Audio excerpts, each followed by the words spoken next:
ଡାଲିଟେ ହବ ଆଉ ପକୋଡା ଓହୋ ସେଟା ବି ହବ ଡାଲିଟେ ହବ ବର୍ତ୍ତମାନ ସେଟା ଦେଖିଲା ବି କିଛି ସେମିତି ହେଇନି ହବ ବର୍ତ୍ତମାନ କିଛି ହେଇନାହିଁ ଆରେ ଚିକେନ କୁକୁଡ଼କୁ ଟୁନା କିସ ହବ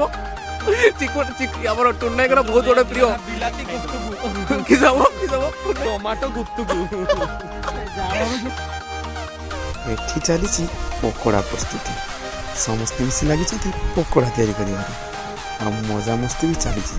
ଆଉ ଏଇଟା ତ ସମସ୍ତେ ଜାଣିପାରୁଛନ୍ତି ଖାଇସାରିବା ପରେ ମଜା ନୁହଁ ତ ସଜା ଏବେ ଦେଖନ୍ତୁ ଆଉ ଗୋଟେ ପାଗଳ କେମିତି ଡ୍ୟାନ୍ସ କରିବ ଡ୍ୟାନ୍ସ ଦେଖନ୍ତୁ ସତେ ଯେମିତି ଅପେକ୍ଷା କରି ରହିଛି